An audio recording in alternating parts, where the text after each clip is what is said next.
All right, we're going to work a few more problems from the final exam review. In this video, we're going to work 5 problems. The first one is this one. This is a financial math problem. The question asks, if Bob deposits $5,000 at the end of each year for 14 years in an account paying 5% interest compounded annually, find the amount he will have on deposit. So for this one, we know the payment and we're looking for the future value. So we're going to use this formula. And the number of years is 14. And this is compounded annually. So this is 1 time per year. And that's important information that we need. 5%, we're going to convert that to a decimal.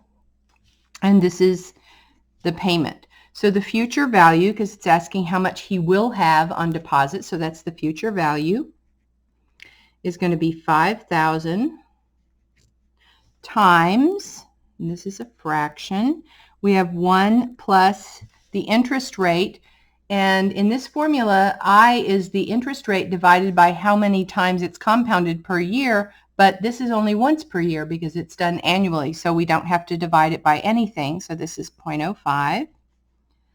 And that is raised to the number of years. So we have 14 minus 1. And on the bottom is the interest rate again. And we just put all of that into the calculator.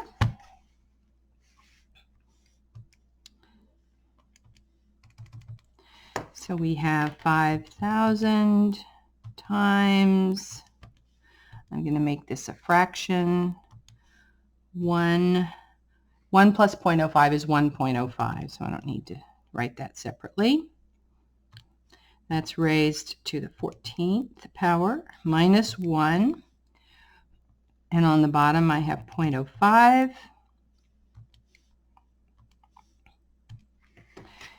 And $97,993 and rounded to 16 cents. So the answer is A for that one. The next one we're going to do is number 10.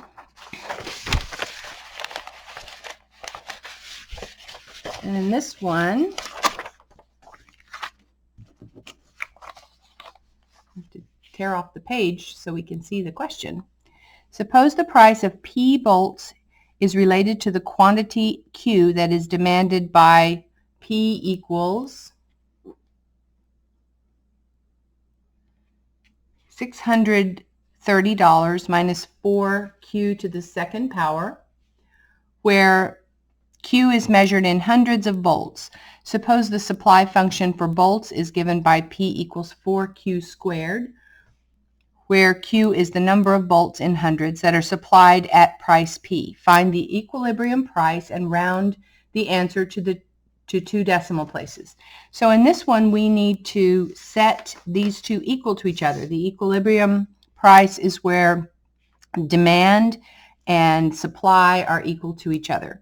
So we have 630 minus 4Q squared equals 4Q squared. And we're going to add 4Q squared to both sides.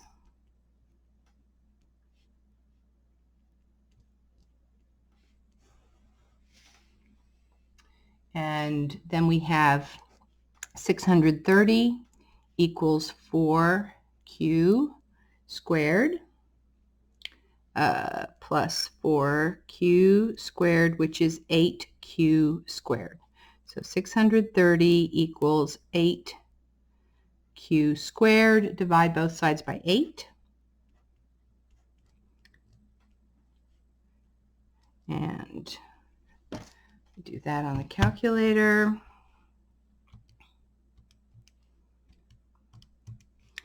We get 7875, and we want to take the square root of that to get Q.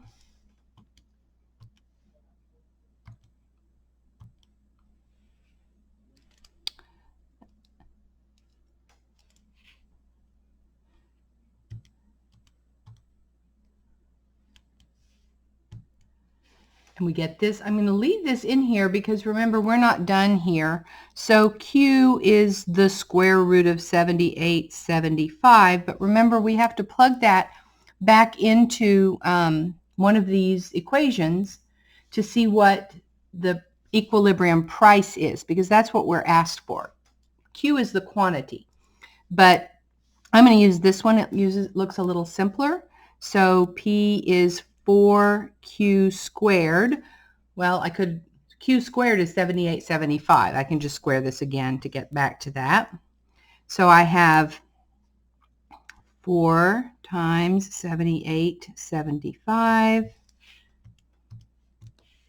which is 315.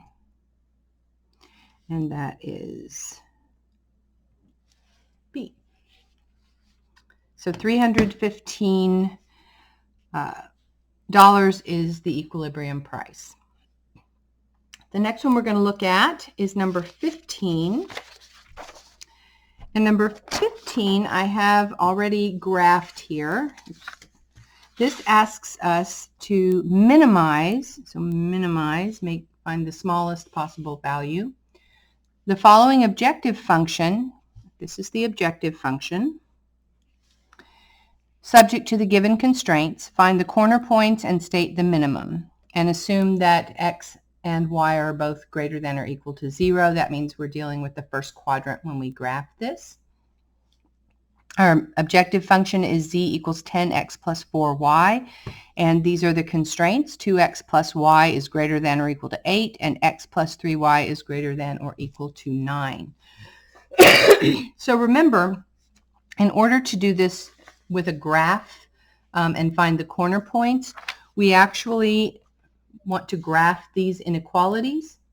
So I'm going to solve for y in both of these, and that's what I did here. For the first one, I get y is greater than or equal to negative 2x plus 8, and for the second one, I get y is greater than or equal to negative 1/3 x plus 3. And this will be my y1, and this will be my y2. When I graph those, I just put those into the calculator to get some points to graph them. These are pretty easy to graph just using their intercepts. You can find them easily on here. So I have those here, and when I go to the table, this is my y1 and this is my y2, and I just look for 2 points for each of them. For y1, I used the point 0.08, and then I used the point 40, and so I got these 2 points, and I graphed that line. And this is greater than, so it shades above. There's various ways you can find that. You can use a test point, various ways to find that, but because it's greater than, it shades above the line. Then y2, which is this one, I used this column, and I also graphed using 0.3, which is the y-intercept, and then the x-intercept is 9, 0. I used that, so that one's here. So I graphed this line, and once I had these 2 lines graphed, I could see the corners, because remember, I'm only in the first quadrant because x and y are greater than or equal to 0. And this shaded area goes on in every direction, but I'm trying to minimize it, so I don't care what's out there. I'm looking at these lower corners, and I can tell what the corners here are. These are the intercepts. Those are points that I used to graph it in the first place, so I know what those are. And this one I can find by using my intersect function. I think I've got, let's see, get rid of that.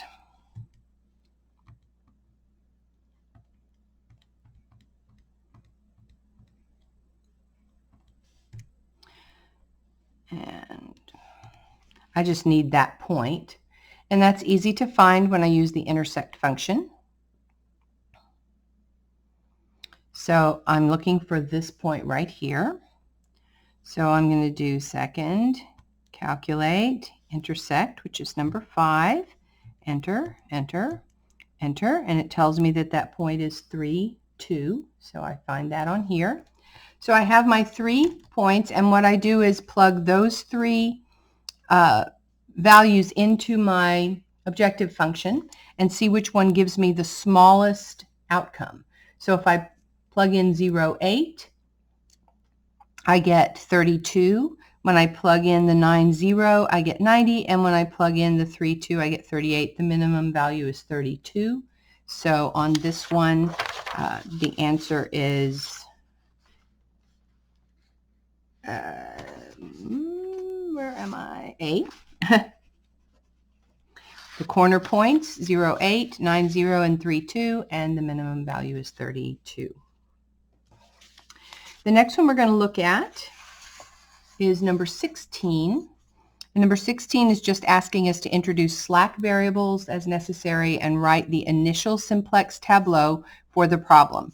And we've been asked to maximize z equals 4x1 plus x2, subject to the conditions 2x1 plus 5x2 is less than or equal to 19, 3x1 plus 3x2 is less than or equal to 18, and then x1 and x2 are both greater than or equal to 0. So we just turn these into equations by introducing the slack variables. So for this first one right here, 2x1 plus 5x2 is less than or equal to 19. We have 2x1 plus 5x2 plus s1, that's our first slack variable, is equal to 19. We do the same thing with this second equation. 3x1 plus 3x2, we'll add a slack variable, so 3x1 plus 3x2 plus s2 is our second slack variable, and that's going to be equal to 18.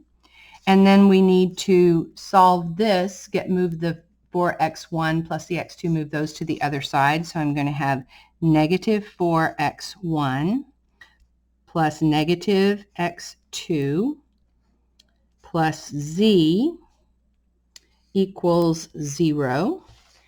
And I'm going to make the tableau out of that. So when I write this, I've got, remember I have my x1, x2, s1, s2, z,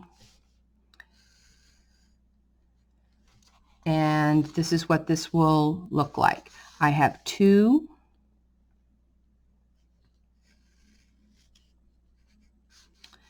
and then this will be a 3,